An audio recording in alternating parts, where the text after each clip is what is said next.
Shalom to everyone. 2 Corinthians chapter 2 verse 15. दूसरा कुरिन्थियों दूसरा अध्याय 15 पद कहता है, क्योंकि हम परमेश्वर के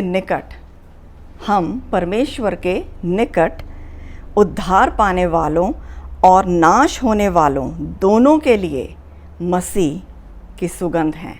हम मसीह की सुगंध हैं परमेश्वर के निकट। मेरा क्वेश्चन है आपसे, मेरा प्रश्न है, क्या आपकी आत्मिक जो फ्रेग्रेंस है वो किस प्रकार की है? What is your spiritual scent? आपकी फ्रेग्रेंस कैसी है? अगर तो आप मसीह में हैं, पूर्ण रूप से विश्वास में दृढ़ता के साथ वचन का अध्ययन करते हुए, वचन को मानते हुए, तो सच में आप मसीह की सुगंध हैं परमेश्वर के निकट। पर अगर ऐसा नहीं है, अभी भी जीवन में कुछ हिस्सों में कड़वाहट, अनफॉरगिवनेस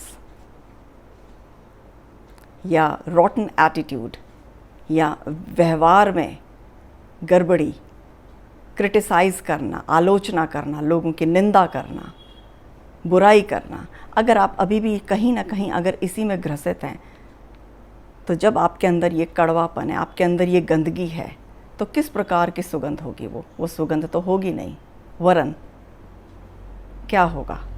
बदबू आएगी, स्टिंकी होंगे हम। और जहाँ गंदगी होती है, जहाँ बदबू होती है, वहाँ पर मक्खियाँ, कॉकरोचेस, कीड़े पनपने लगते हैं। इसी तरीके से ऐसे ही हमारे जीवनों में अगर कड़वाहट, गंदगी है, तो अंधकार की शक्तियों को एक बड़ा रास्ता खुलता है उनके लिए, और वो उनको मौका मिलता है और वो हमारे जीवन के ऊपर राज करने लगते हैं, हमें गड़बड़ियों में लाते हैं। और हम अपने आप से ही प्रश्न करते हैं कभी कि हमारे साथ ऐसा क्यों हो रहा है? शायद मेरी किस्मत ख़राब है, शायद मेरे काम नहीं बन रहे हैं, इस कारण ऐसा है, ये है। और कभी कभी परमेश्वर पे भी ब्लेम करते हैं कि परमेश्वर ऐसा अलाउ कर रहा है हमारे लिए, पर ऐसा नहीं है। He is a good God. परमेश्वर भला है, वो अच्छा है। He wants to bless you, He wants to heal you, He wants to save you, He wants to prosper you. वो आपको उन्नति देना चाहता है, वो आपको चंगाई में देना चाहता है, वो आपको बढ़ाना चाहता है, आशीषों से भरना चाहता है।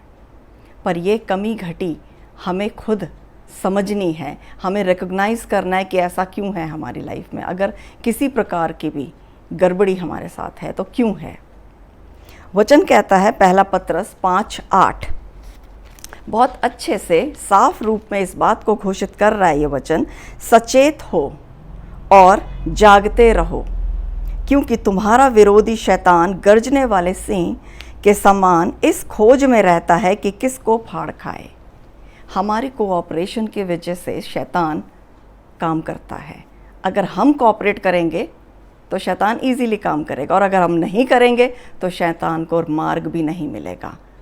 वो लिखा है, सचेत हो और जागते रहो, क्योंकि तुम्हारा विरोधी शैतान गरजने वाले सिंह के समान इस खोज में रहता है। वो खोज में रहता है कि कहाँ पे मेरे को रास्ता मिले, किसके जीवन पे मैं जाकर उसको डिस्ट्रॉय करूं। तो सचेत रहना है, जागते रहना है हर पल, हर समय, ताकि परमेश्वर में हम दृढ़ता के साथ मसीह के सुगंध बने रहें।